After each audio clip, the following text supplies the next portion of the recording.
สบายดีมื้อนี้จะมาสอนวิธีสร้างตารางหรือว่าคะแนนประจำเดือนเนาะสามารถเฮ็ดได้ง่ายๆโดยใช้ Excel เนาะหรือว่า Microsoft Excel อยู่นี้เราจะมาสอนการเฮ็ดให้เป็นคะแนนรวมคะแนนเฉลี่ยและพร้อมทางจัดระดับที่เนาะมาเริ่มกันเลยเฮ็ดให้มันหนังสือตัวน้อยเนาะเพราะว่าจะได้เบิ่งเห็นง่ายว่าเอาสร้างให้มันคือตัวนี้เลยเนาะ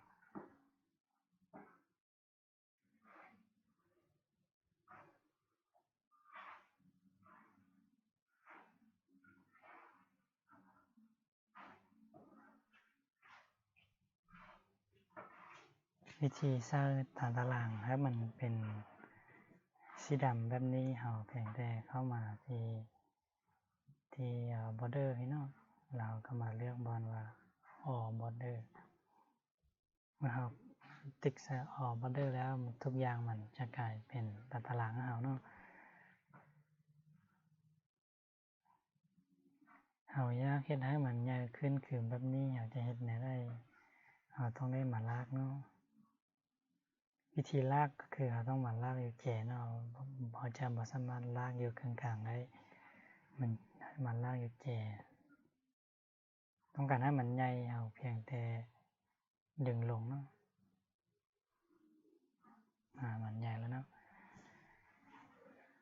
อยากให้มันใหญ่เติมก็ดึงลงเติมส่วนแถวนี้มันจะเราต้องการให้มันเป็นให้มันเป็นแถบเดียวเนาะเพราะว่าสื่อบางคนมันจะยาวเราอยากเฮ็ดได้ให้มันเป็นแถบเดียวคือแบบอยู่ถึงพี่เนาะมันจะมาง่ายๆอยู่บอนเขาว่า merge across เนาะมันจะลบไปทั้งหมดเลย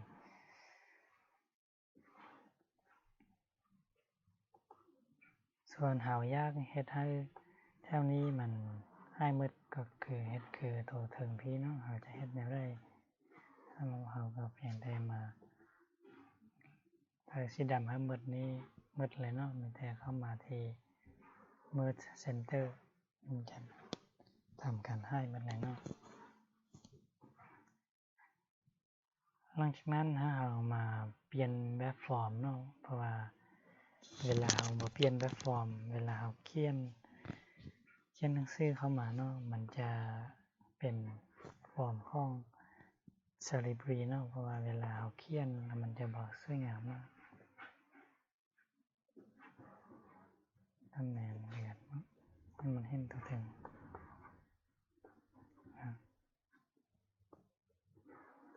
คะแนนประจำเดือน10เราสังเกตได้ว่ามัน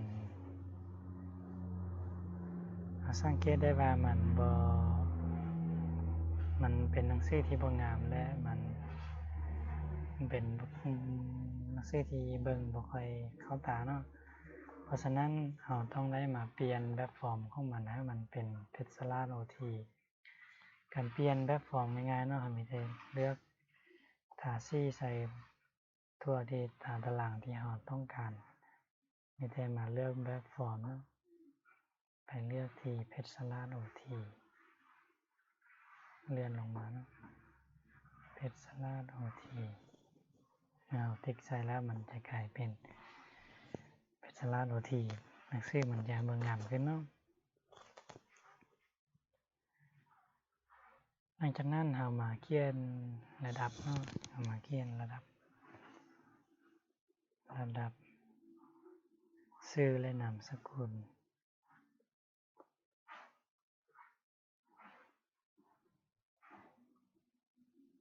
วิชาภาษาลาว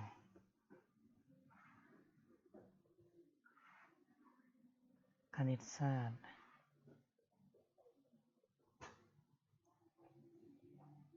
เคมีภูมิศาสตร์คะแนนรวม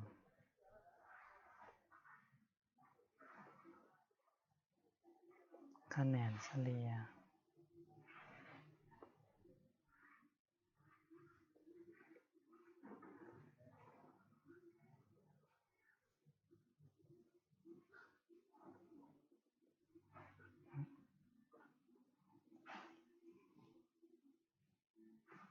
คะแนนเฉลี่ยเนาะ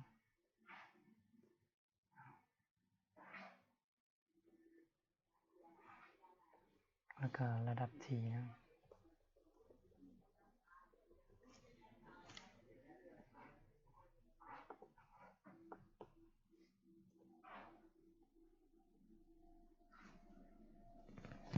สามารถใส่ซี่ให้มันได้นะเพราะว่าเวลาเขาเจ้าเบิ่งแล้วมันเบิ่งเห็นง่ายอ่านดีเนาะสามารถใส่ซี่ให้มัน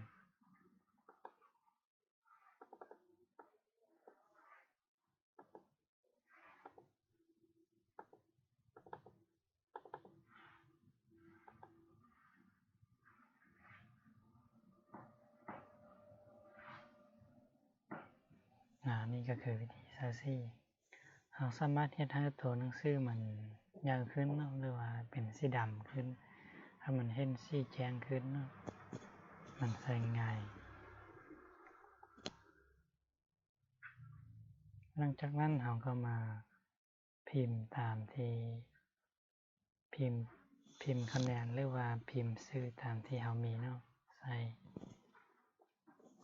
ส่วนเดี๋ยวนี้เราจะบ่พิมพ์เพราะว่าเรามี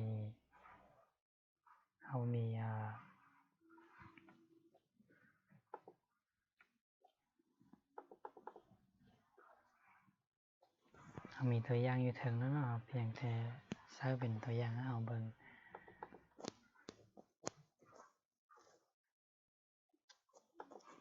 โอเควิธีที่จะเฮ็ดให้เราเฮ็ดให้รู้ว่าคะแนนเดือนหรือว่าคะแนนรวมแม่นเท่าใดโดยบ่ต้องใช้เครื่องจักรคิดเลขหยังเนาะสามารถเฮ็ดอยู่Microsoft Excel ได้ตามสบายเนาะเพราะว่าเวลาที่เราจะเอาไปพิมพ์ออกหรือว่าเอาไปติดรูปหยังต่างๆเราบ่จำเป็นต้องเอาโทรศัพท์มาคิดเลขให้มันเสียเวลาเนาะวิธีเฮ็ดง่ายๆเนาะเวลาต้องการไล่เป็นคะแนนรวมอย่าลืมเราต้องไปเปลี่ยนภาษาให้เป็นภาษาอังกฤษเนาะวิธีจะใช้คะแนนรวมง่ายๆเนาะเพียงแต่ขึ้นมาที่ออโต้ซัมเนาะติ๊กไปที่ออโต้ซัมแล้วมันจะทำการคัดเลือกให้เราแล้วเราเพียงแต่เทคอินเตอร์แล้วมันจะจัดคะแนนให้เราโดยอัตโนมัติเนาะเป็นอย่างคะแนนไปอยู่ที่เจสุดเพราะว่าเราบ่ได้ปรับแปลงมันวิธีแปลงให้มันมาอยู่ที่กลางๆเราเลือกซี่ให้หมดตามจำนวนที่เราต้องการให้อยู่กลางๆแล้วก็มาเลือกที่จุดกลางๆมันมาอยู่กลางๆแล้วเนาะเห็นว่าคะแนน33กับอันนี้คือกันเนาะเพราะว่าเรา copy อยู่ถึงมาเนาะวิธีที่เฮ็ดแล้วตัวต่อไปเราสามารถเฮ็ดเป็นออโต้ซัมคือเก่าได้เนาะแต่ว่าเฮ็ดแบบนี้มันจะเสียเวลาเนาะเพราะฉะนั้นวิธีที่เฮ็ดให้มันง่ายกว่าเก่าเราสามารถเฮ็ดได้โดยบ่ต้องเฮ็ดทีละอันเนาะวิธีง่ายๆก็คือเราต้องคลิกมาใส่ตัวที่แถวที่1ที่เราเฮ็ดแล้วสำเร็จนั้นแล้วก็มาที่แจส่วนเบื้องขวาแล้วมันจะเห็นมันจะเปลี่ยนไม่บวกเป็นสีดำเนาะหลังจากนั้นเลื่อนลงไปตามที่นักหรือว่าระดับที่เรามีแล้วมันจะเพิ่มอัตโนมัติมันจะไล่คะแนนให้เราอัตโนมัติเนาะวิธีเฮ็ดค่าเฉลี่ยมันก็ง่ายและสะดวกไว้เนาะเราสามารถเด็กเข้าไปแล้วไปที่เอาซ้ำคือเก่าแต่ว่ามาที่จุดน้อยๆนี้เนาะหลังจากนั้นมาที่ average ก็คือเฉลี่ยค่าเฉลี่ยเนาะค่าเฉลี่ยอีกครั้งหนึ่งค่าเฉลี่ย แล้วมันจะคิดเอาอัตโนมัติเช่นกันเนาะหรือว่าเฮาบ่อยากเฮ็ดแบบนั้นเฮาสามารถมาเขียนได้ตามที่บอกเฮ็ดไม่เท่าเขียน average แล้วก็คิดตามนี้เนาะแต่ว่ามันเป็นวิธีที่บ่ไหวเนาะวิธีที่ช้าฉะนั้นเฮาจะมาเลือกวิธีที่ไวๆก็คือเฮ็ดอยู่ทางเพจแล้วก็อินเตอร์มันจะแสดงมาให้เราเห็นทันทีว่าผู้นี้ได้เท่านี้วิธีจะเพิ่มลงครั้งรวมมันก็ง่ายๆคือการที่เฮ็ดคะแนนรวมมันเนาะมาที่แก่สุดเบื้องขวาแล้วก็เลื่อนลงเนาะมันจะ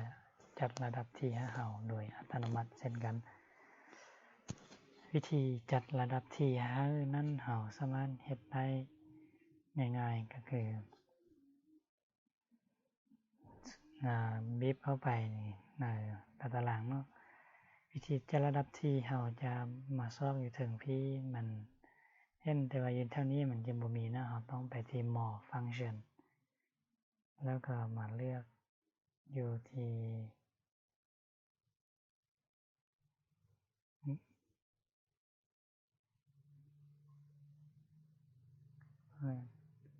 มันบ่เห็นเนาะถ้าว่าเฮาซอกอยู่ข้างถึงพี่บ่เห็นเฮาก็สามารถมาเขียนตามสูตรที่เขาจะให้มาได้เนาะเขียนไม่เท่าA N K หลังจากนั้นเฮาเขียนมาแล้วมันจะเห็น3ตัวออกมาเฮาจะรู้ได้ว่าตัวใดแม่นตัวแม่นเพียงแต่สังเกตง่ายๆคือมาสังเกตอยู่บนรูปของเฮาเนาะตัวที่แม่นมันจะมีรูปต่างกันก็คือมีรูปสีเหลืองอยู่ติดในเนาะมันจะติ๊กเข้าไปหลังจากนั้นมันเฮามาคลิกที่ number เนาะ number นี้จะเป็น number ตัวใด number จะเป็นคะแนนรวมเนาะติ๊กใส่คะแนนรวมหลังจากนั้นเอามาหยุดแล้วก็คิดรวมเนาะคิดรวมให้มันมาถ้ามันมาที่ครบเนาะมาให้มันมาครบทุกอันเนาะเพราะว่าเวลาเราคิดไล่ให้บ่ได้ต้องการไล่เป็นตัวเดียวเราต้องการให้มันมาครบทุกๆคนเนาะเมื่อเวลาเราทาสีตัวเทื่อที่ครั้งที่2มันจะกลายเป็นสีแดงเนาะเพราะว่าครั้งที่1เราได้เลือกไปผู้นึงและครั้งที่2เราต้องการเลือกไปหมดทุกคนหลังจากที่เราเลือกไปหมดทุกคนแล้วเรามาคลิกใส่ FC เนาะหลังจากนั้น Enter มันจะจัดระดับให้เราทันทีว่าผู้นี้เป็นที่5เนาะเพราะว่าคะแนนเราได้สูงสุดฮอดที่5แล้วก็เราก็สามารถเฮ็ดได้ง่ายๆก็คือเลื่อนลงคือแต่ละเทื่อเนาะมันจะจัดระดับที่ให้เราได้อย่างสบายเนาะเป็นอย่างแถวลุมพี่คือบ่เป็นสีฟ้าตามที่เราเฮ็ดอยู่ครั้งถึงนี้เพราะว่าเมื่อกี้เราเพียงแต่เติมสีไปครั้งถึงนี้เนาะถ้าเราต้องการให้หมดแถวนี้เป็นสีฟ้าค่อยมาเปลี่ยนตามหลังเนาะใส่เป็นสีฟ้ามันก็จะเปลี่ยนอัตโนมัติเราต้องการให้สีอยู่ข้างลมนี้เป็นสีแดงเราก็มาเลือกสีแดงมันเปลี่ยนอัตโนมัติเช่นเดียวกันต้องการให้เป็นสีเขียวก็สามารถเปลี่ยนได้เช่นกันเนาะ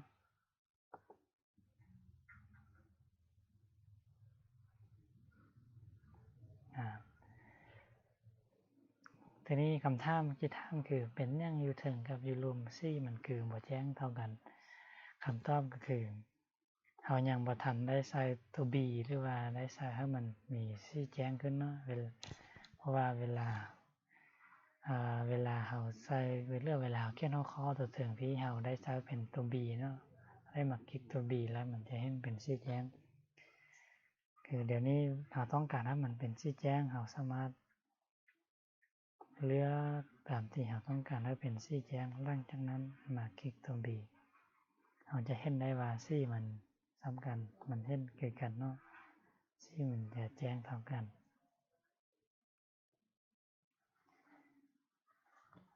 นี่จะเป็นวิธีที่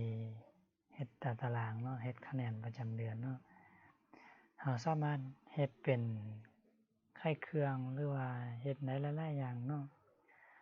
เพียงแต่เปลี่ยนข้อมูลแล้วก็เปลี่ยนเนื้อหาต่างๆนี้แล้วก็สามารถจัดไปเท่าเนาะเราสามารถเฮ็ดได้หลายๆอย่างบ่เฉพาะแต่คะแนนรวมบ่เฉพาะแต่รวมเนาะเราสามารถเฮ็ดเป็นจำนวนหลายชุดน้อยชุดได้เช่นกันเนาะมีแต่จะมาบอกในวิดีโอครั้งต่อไปวิดีโอนี้มีแต่มาสอนเท่านี้เนาะก็ขอบใจที่เบิ่งวิดีโอพบกันใหม่ในวิดีโอถัดไปก็ขอบใจ